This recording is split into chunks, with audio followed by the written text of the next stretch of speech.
Welcome to the science class.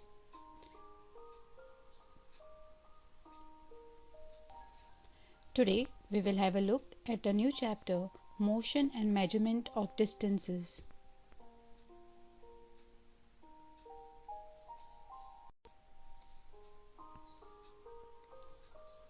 Story of transport. Long ago, people did not have any means of transport. They used to move only on foot and carry goods either on their back or using animals. Water routes had boats or ships. People used to move for a long distance using their animals.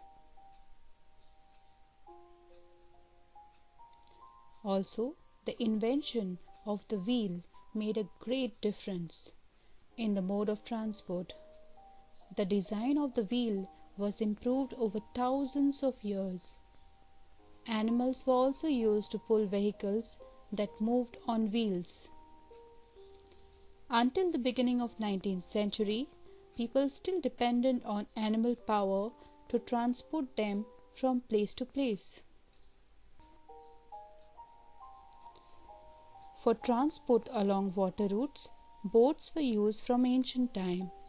To begin with, boats were simple logs of wood in which a hollow cavity could be made, or logs of wood were tied together.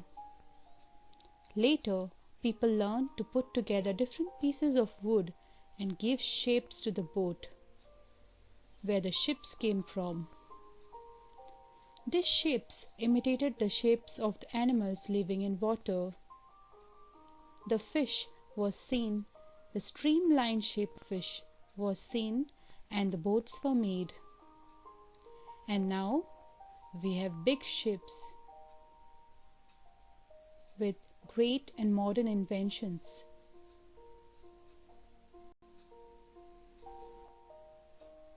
Until the beginning of the 19th century, people still depended on animal power to transport them from place to place. The invention of the steam engine introduced a new source of power. Railroads were made for steam engine. Driven carriages and wagons were made. Now we have bullet trains.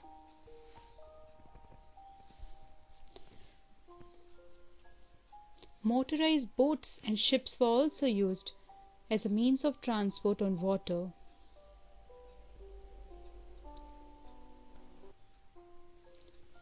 The early years of 19th saw the development of aeroplanes. They were later improved to carry passengers and goods. The first airplane was invented by the Wright brothers. On 17 December 1903, they tested their flight. And now we have the modern aeroplane. Electric train, monorail, supersonic aeroplanes and spacecrafts are some of the 20th century contributions. Are there any of the early modes of transport that are not in use today?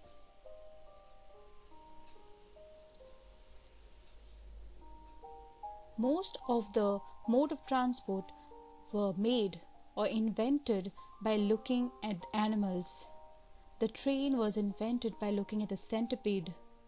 The first airplane was made by looking at the dragonfly. And the Boeing airplane was made by looking at the bird. Also, the ship was made by looking at the fish. So animal inspiration for the inventions. How far have we traveled, or how wide is the table? The distance is very important for us. How did people know how far they traveled? Based on assumptions or some distance measurements which they used in the ancient times. Let us see some of them. Suppose we had to measure or divide the table or desk among us into two equal parts. the gilli danda was used, or even a handspan was used to count and measure equally. For larger things like the cloth, to measure the cloth, the arm's length was used as a meter. But are these reliable? I don't think so, because everybody's arm's length will be different and according to the age and height of the person, the arm length will be different. Even if we take a stretchable elastic and use for measurement, is it reliable? No, because the elastic, it will stretch and thus give a wrong value to us. So these things are not reliable and are not to be used. Then what is to be used? Measuring distance is very important. There are some scenarios where we can see where we need to measure distance. We need to measure distance between two places. If we are traveling from one place to another, we need to measure cloth size to have clothes that properly fit us. We need to measure the shoe size to have shoes that properly fit us. We even need to measure our height to have a check on our growth.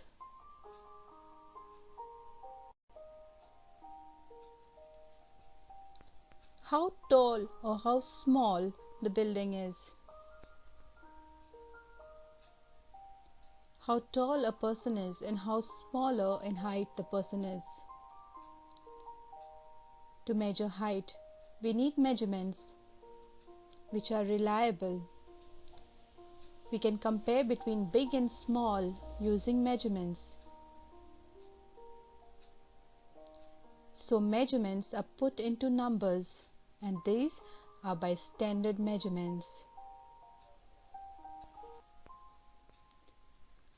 Standard units of measurement or SI units.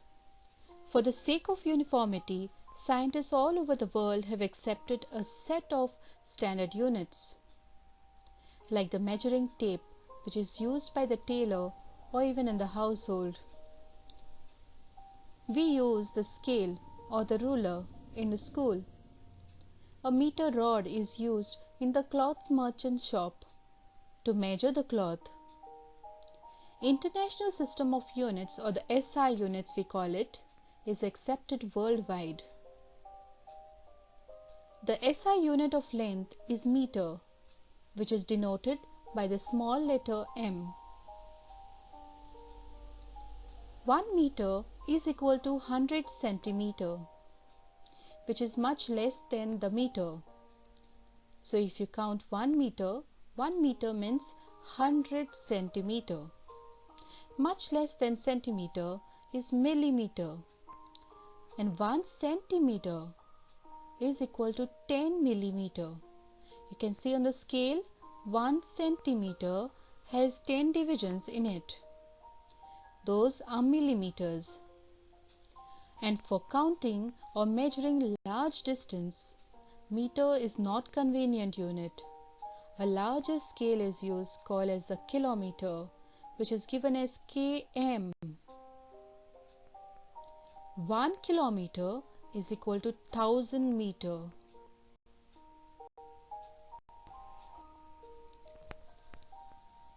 Let us solve a problem. The distance between Rima's house to her school is 3 kilometers. Find out the distance in meters. What we need to do is to convert the 3 kilometers into meters. Let's start. We know that 1 kilometer is equal to 1000 meters. So let's put our 3 kilometer into 1000 meter. So we get 3000 meter. From a bigger unit to smaller unit, you need to multiply the 1000 meter to get 3000 meter. Therefore, the distance from Rima's house to her school is 3000 meters. Let's take another example. The distance to calculate between Max's house to Raju's house is 4250 meters. Now this problem gives us the value in meters. It is asked for you to express this into kilometer. How do we do it? The same way. We know that 1 kilometer is 1000 meters. Now, we know a big value or a smaller unit and we need to find a bigger unit. Here, instead of multiplication, we do division. Therefore, 4250 meters divided by the 1000. Cancel the zeros. You have 425 divided by 100, which is equal to 4.25 kilometer. Therefore, the distance between Max's house to Raju's house is 4.25 kilometers. The units are always written in singular: kilometer, meter, centimeter, millimeter.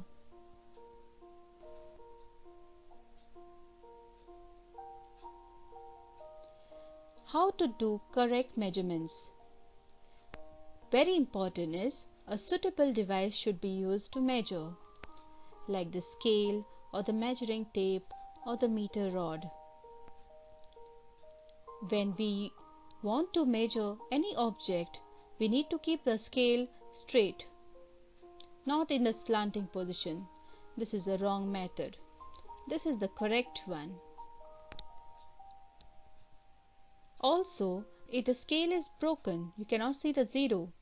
This is not the way to measure, but you start measuring from 1 and count up till whatever unit it is for measurement and minus 1. This 1 unit you have to subtract from the answer if the scale is broken at the end. So this is the correct way to do. Another important thing in correct measurements is proper position of the eye.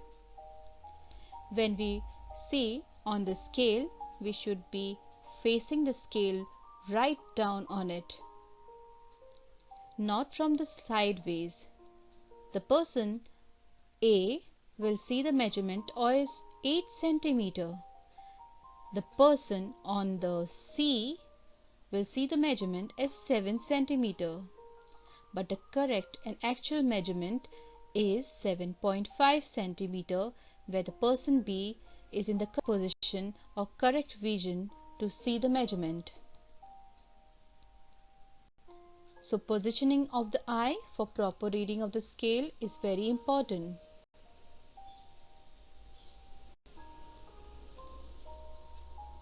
Let us see some of the moving things around us. Motion is the word used for moving things around us. And motion is action or the process of moving or being moved. When we are in the automobile or in the car, or bus, scooter, train or aeroplane, we are being moved. If we walk along the road, we are moving. Example, moving cars, butterfly moving from flower to flower is also in motion. What about the blood in our veins? It is also moving. There is motion. So blood moving in our body is also example of motion.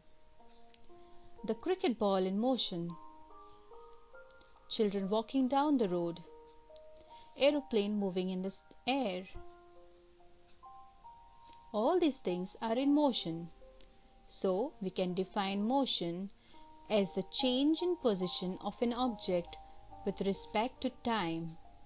Very important, there are two things. Motion is a change in position, means the object travels from one place to the other place. There is a distance covered. With time, it takes time to move from one place to other. So motion is a change in position of an object with time. Let us look at the types of motion. There are many different types of motion, like the kite flying in the air, movement of fish underwater. This is random motion. But there are some which are called as rectilinear motion, circular motion, rotational motion, and periodic motion. Rectilinear motion, example, a person or an athlete running on a straight road or on a straight path, sun rays traveling to the earth, a lift moving up. It's in a straight line, so rectilinear motion. Curvilinear motion we will talk about later. You can take the example, path of a ball when a batsman hits it for a six. Circular motion, a merry-go-round in an amusement park, or the hands of the clock. Rotational motion is seen in a moving fan. The earth is also rotating around its own axis. Oscillatory motion is when a swing machine, we see the needle of a swing machine moving up and down. And last is the periodic motion, that is of a pendulum. The old clocks had a pendulum. This pendulum moves back and forth. This is a periodic motion. A human body heart is beating 72 times a minute. That is also periodic motion. What about rotational motion? A ball moving along the path on a ground is rotational motion. Also the earth rotating around its own axis. Let's go further. Rectilinear motion or motion in a straight line. A parade of soldiers moving in a straight line. They move in a sync, so it's a rectilinear motion. They move along a straight path. What are some other examples? A car moving on a straight road is rectilinear motion. Even a train moving on its track in a straight line only, then it's a rectilinear motion.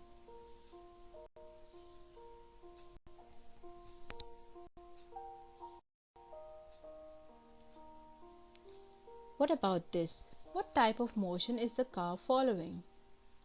There are curves or bends in the road. Though the motion is straight, but because of the curves, we have a curvilinear motion.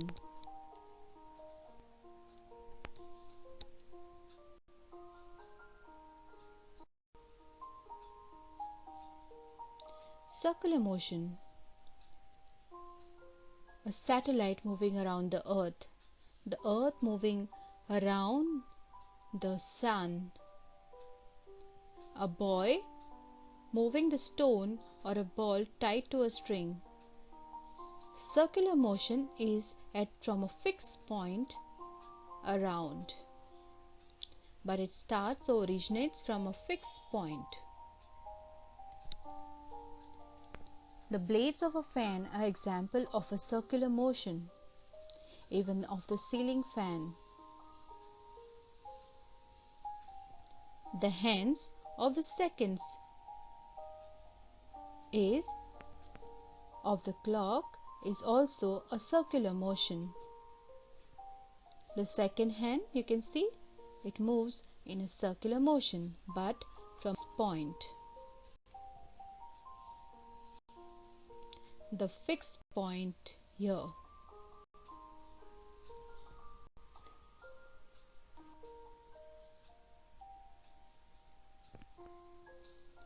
Periodic motion. The pendulum of the clock is in a periodic motion. Even the bell ringing is in a periodic motion. it goes back and forth. What are some other examples? Can you think of some? The girl sitting on a swing and swinging is a periodic motion. It goes back and forth. On the seesaw, periodic motion. Even the musician playing her violin is in the periodic motion, goes up and down. The bow of the violin goes up and down. A person playing on the guitar, strumming the guitar, we say, is in a periodic motion. Even a tabla player, his hands are in a periodic motion.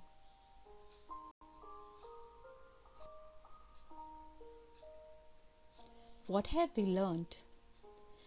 The different modes of transport we have seen. Ancient methods of measurement which are no longer reliable. So, we have the International System of Units, SI unit, and meter is the unit of length in SI unit. Motion is a change in position of an object in time. Motion in a straight line is called rectilinear motion. Circular motion is when an object moves that its distance from a fixed point remains the same. Motion that repeats itself after some period of time is called periodic motion.